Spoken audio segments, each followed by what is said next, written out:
Mesdames et messieurs, bonjour et bienvenue dans votre émission À vous la parole sur UKTV. Dans le présent numéro, nous allons parler partenariat. Parmi les partenaires de l'Université de Kara figure l'ONG M-Afrique. L'Université de Kara vient de renouveler la convention de partenariat avec la dite ONG le 17 juillet 2023. Partenaire depuis juillet 2016, quelles ont été les actions concrètes posées par les deux parties prenantes de 2016 à 2023? Pour dresser le bilan, nous recevons pour vous Dr Serge Michel Kodom, président fondateur de M-Afrique. Bonjour, monsieur le docteur. Bonjour, monsieur le présentateur. Bonjour à tous nos téléspectateurs et toutes nos téléspectatrices, notamment les étudiants de l'Université de Kara et tous ceux qui sont connectés, bien entendu, sur vos différentes plateformes. Merci d'avoir accepté notre invitation, docteur. C'est moi qui vous remercie de cette opportunité que vous nous donnez justement pour parler de ce que nous avons eu à faire en marche des évaluations 2023, à savoir le renouvellement de notre partenariat tissé il y a de cela bientôt 7 ans avec l'Université de Kara. On aura l'occasion de parcourir les acquis, si vous le permettez, tout à fait. Surtout revenir sur certains points saillants qui marquent d'ailleurs la nouvelle convention que nous avons signée. Docteur Kodom, c'est vrai que la plupart des Togolais vous connaissent, mais voulez-vous vous présenter brièvement et parlez-nous un peu de votre ONG? Alors, c'est vrai, moi je me nomme Serge Michel Nyazodema Kodom, je suis médecin de formation, je suis médecin spécialiste en médecine interne et également en maladies infectieuses et également en journalisme médical. Je suis donc spécialisé en journalisme médical et aussi en développement communautaire. Et donc, je préside l'ONG M-Afrique que nous avons créée en 2005. Donc, ça fait pratiquement 18 ans que nous sommes sur le terrain. Également, je dirige une clinique médico-chirurgicale qui est basée à Lomé, qui s'appelle Clinique Internationale Dr Kodom, qui porte d'ailleurs mon nom. Et à côté de ça, bien entendu, nous dirigeons aussi, nous avons lancé la toute première télévision de 100% santé qui s'appelle SOS Docteur TV, où je suis le directeur général de cet organe, qui est une télé thématique spécialisée qu'on ne traite que les questions de santé et de bien-être. Quoi qu'on dise, vous le savez très bien, la santé, c'est le premier patrimoine que nous devons préserver au quotidien pour assurer la qualité de vie et aussi pouvoir travailler et assurer notre croissance, notre développement.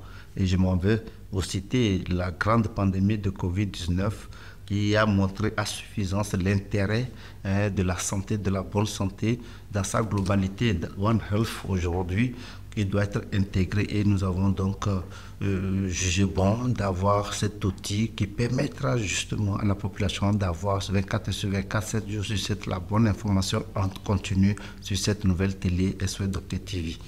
Félicitations surtout pour ces initiatives. Merci. Maintenant, parlez-nous un peu de votre ONG M-Afrique. Alors, comme je disais, M-Afrique, c'est une organisation non gouvernementale et membre donc de la société civile togolaise. Elle a été créée donc en janvier, précisément le 19 janvier 2005 à Lomé au Togo. Elle compte, c'est une organisation au départ qui était uniquement réservée que pour les agents de santé, je veux dire les infirmiers, les assistants, les sages-femmes, les médecins.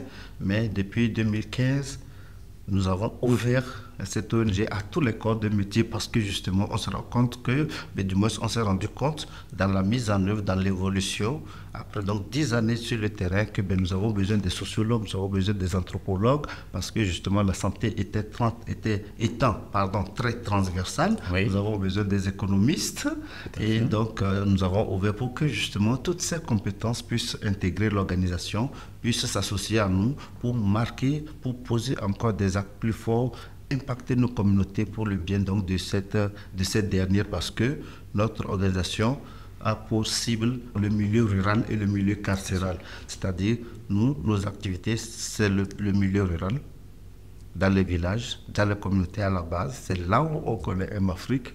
Et nous sommes également en zone périurbaine, bien entendu dans les périphéries des grandes villes et en milieu carcéral. Alors, fondamentalement, il faut retenir que M-Afrique est une ONG qui compte aujourd'hui environ 2000 membres.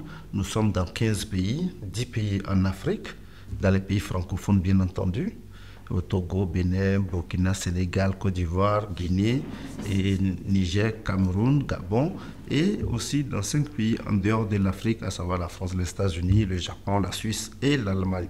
Et donc l'objectif de ces représentations en dehors de l'Afrique, c'est de mobiliser les ressources pour pouvoir mener les activités sur le terrain, donner le matériel, les médicaments, tout ce qu'il faut pour que les médecins puissent aller dans les villages, parce que justement, nous avons défini 5 axes stratégiques.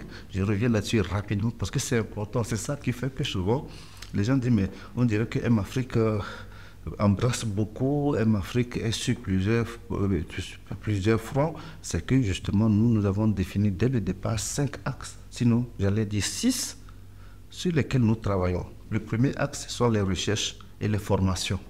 C'est ça d'ailleurs même qui explique le fait que nous nous intéressons aux universités.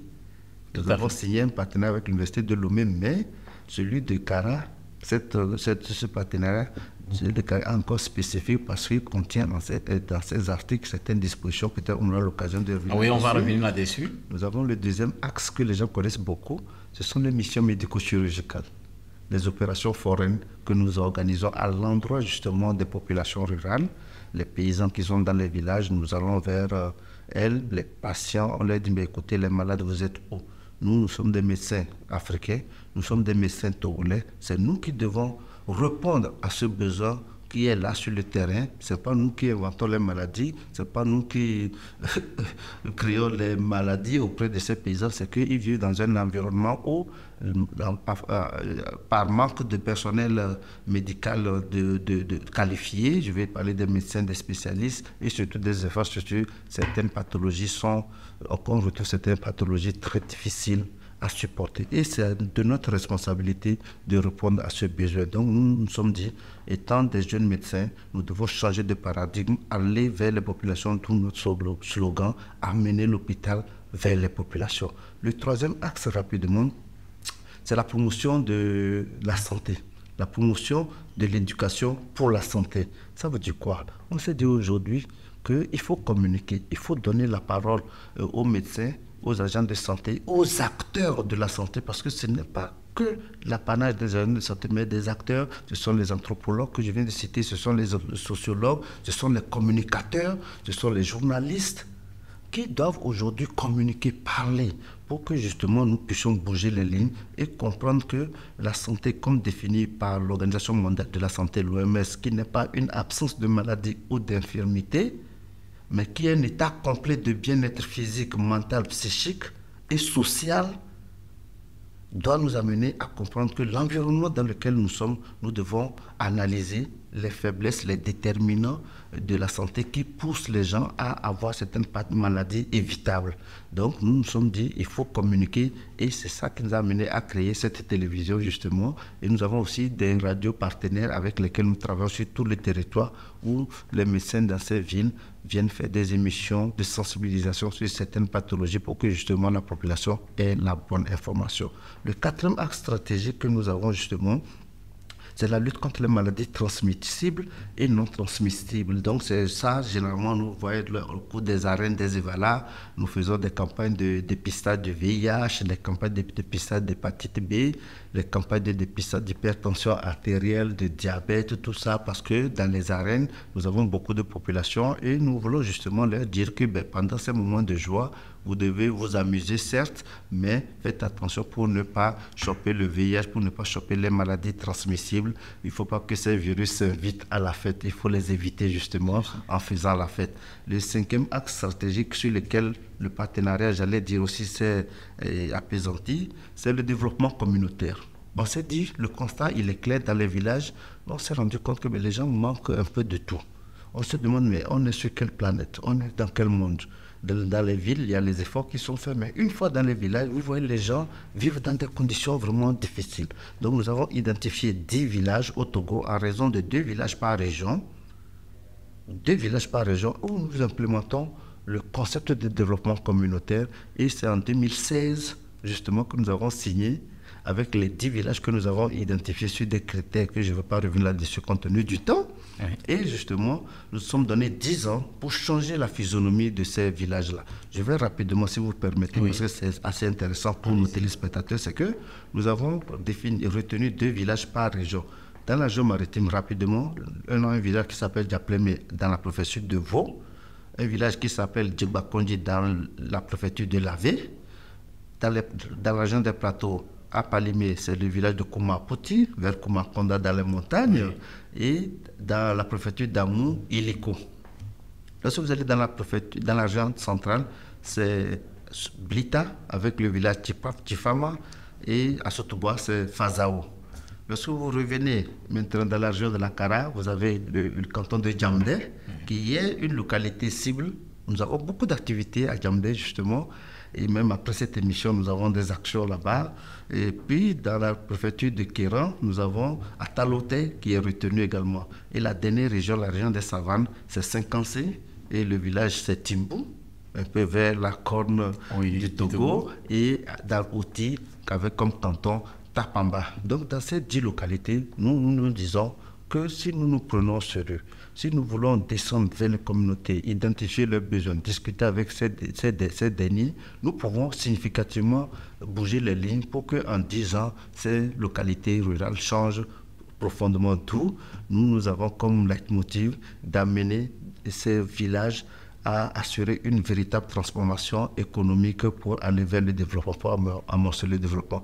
Nous avons dans ces villages 10 domaines d'intervention et c'est sur ce projet-là justement que nous avons voulu que l'Université de Kara nous aide à nous accompagner pour que justement ça ne soit pas un travail décalé. Pour nous, nous allons sur le terrain agir, mais il faut que les enseignants chercheurs aussi aient un regard scientifique sur les données que nous produisons, sur les résultats que nous obtenons pour pouvoir documenter et les étudiants, bien entendu, vont s'appuyer sur ça pour faire leurs recherches, ainsi de suite, pour le bien donc de ces communautés. Et le dernier axe, comme j'ai dit ici, c'est le partenariat et la mobilisation des ressources. Et c'est ça qui est concrétisé dans cet accord-là où on se dit, nous tous, nous seuls, nous ne pouvons pas faire tout, on a besoin justement de l'appui des personnes aux ressources, d'où le 6e axe, donc tel que je l'ai décliné. Voilà les 6 axes qui soutiennent M-Afrique et c'est ça qui fait que souvent on fait un peu du bruit entre guillemets dans le sens positif parce que vous voyez que ça embrasse presque tout.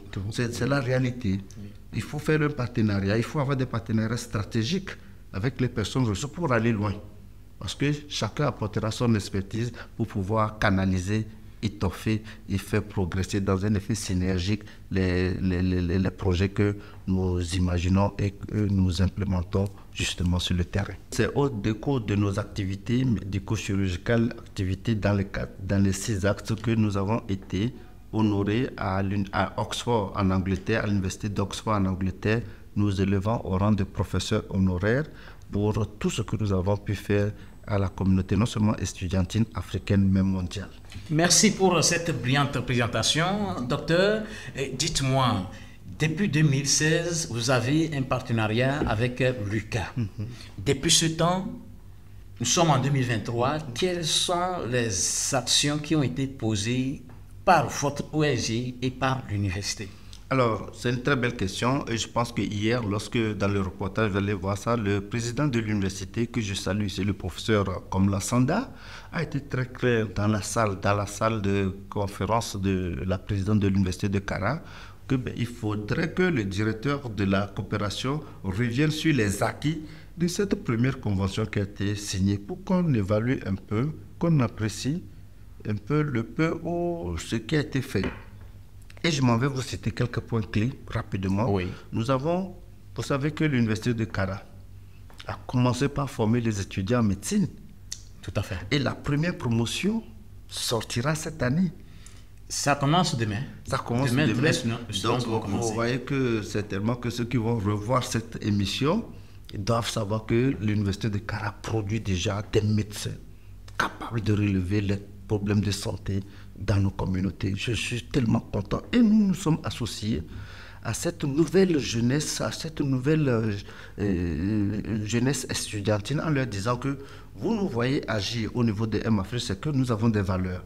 Nous, en tant que médecins, nous voulons vous donner, vous êtes une pépinière pour nous. Donc, nous avons installé justement les clubs de M-Afrique à l'université de Kara. Nous l'avons fait.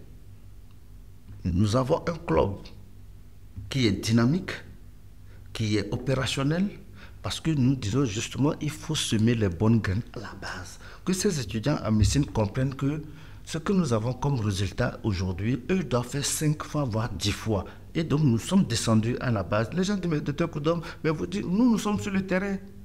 Là où il faut agir, nous allons.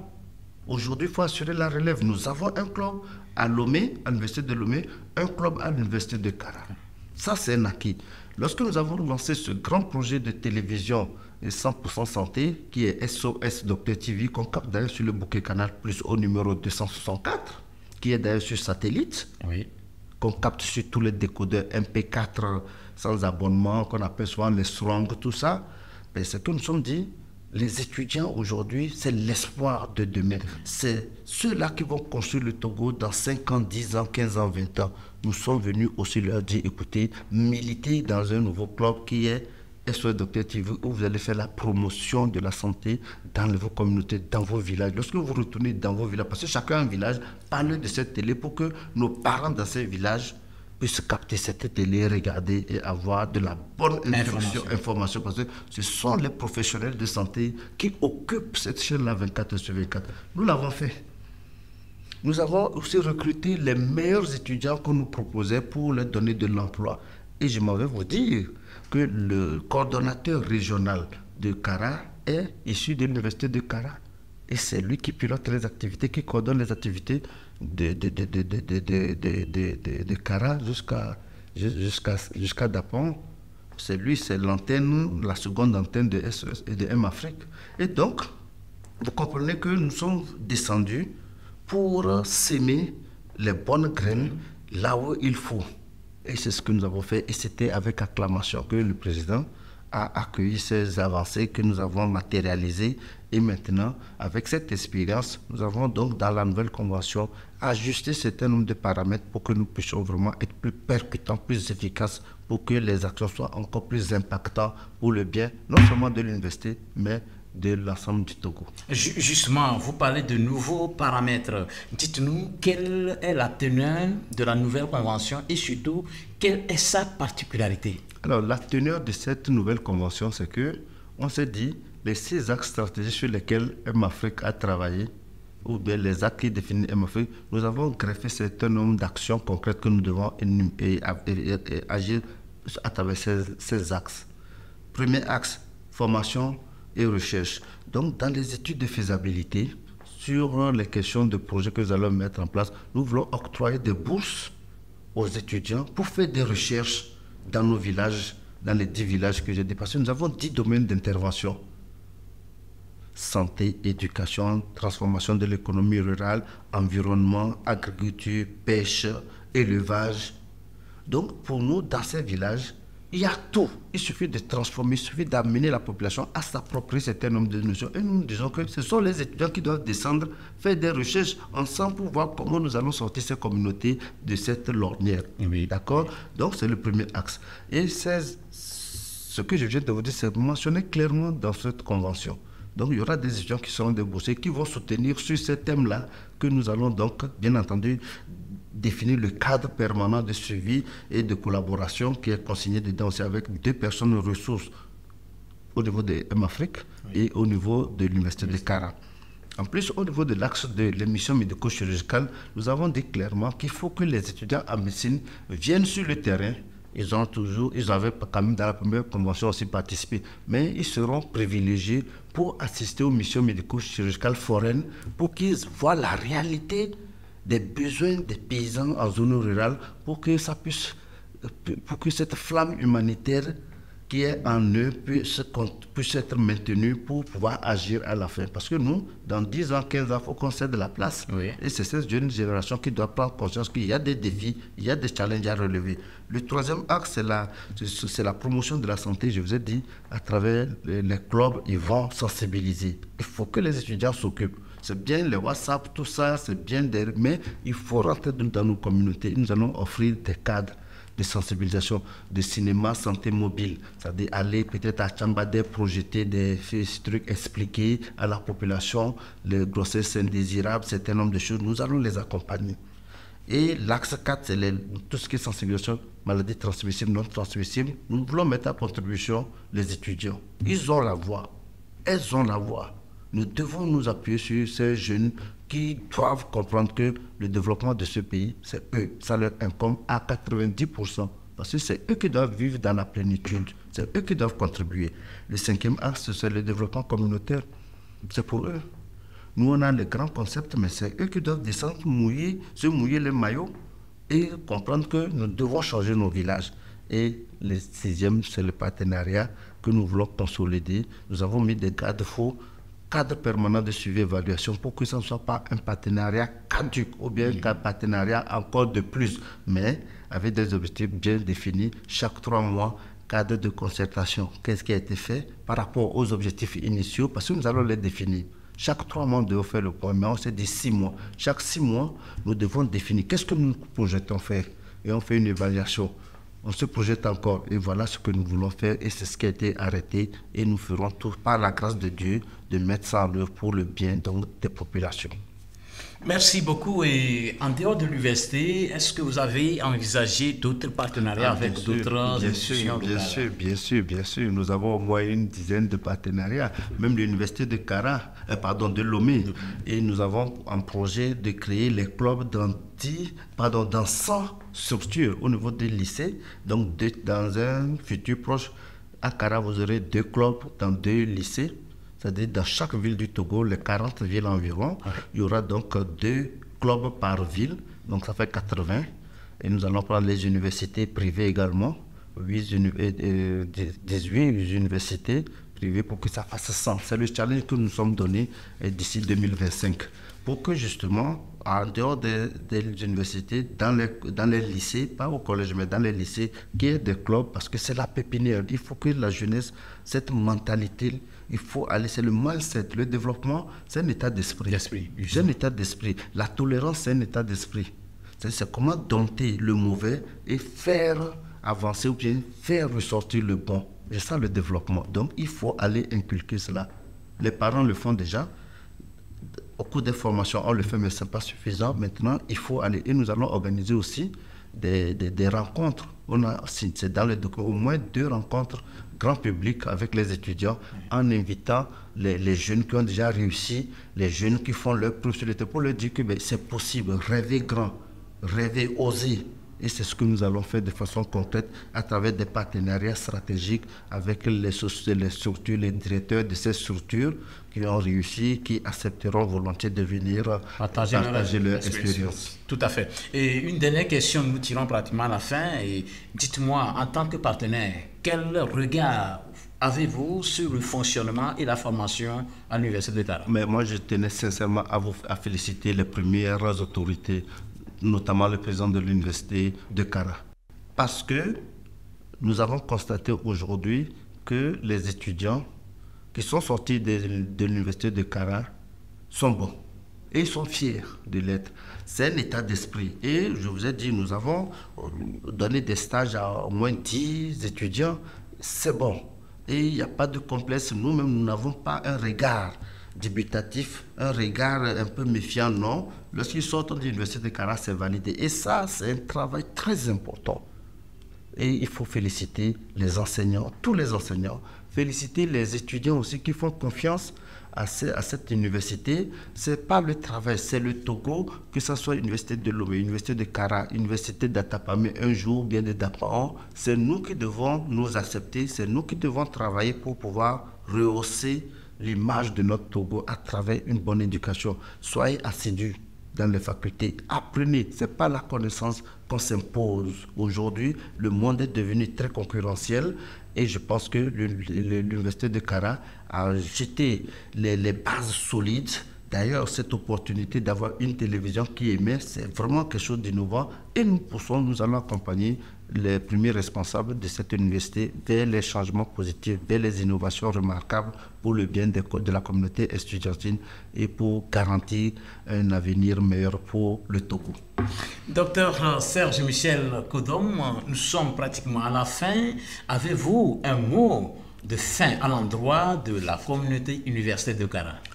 Merci de cette occasion que vous nous donnez encore pour cette émission. Je voudrais dire merci à tous les étudiants qui ont accepté rentrer dans ces clubs-là, militer parce qu'ils croient à cette ONG M-Afrique. C'est une ONG togolaise de 3 Togolais au départ, même si on est en Suisse, au Cameroun, tout ça, soyez fiers parce que c'est ici que c'est né et merci pour la confiance. Nous serons à vos côtés pour vous soutenir, pour vous accompagner, pour que nous puissions ensemble relever les défis, les grands challenges qui s'imposent à notre Togo pour le bien de notre population togolaise.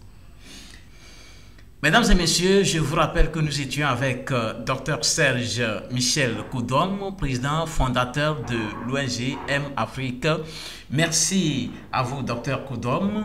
Mesdames et messieurs, merci à vous aussi pour votre aimable attention. Gardez bien l'espoir, quoi qu'il arrive.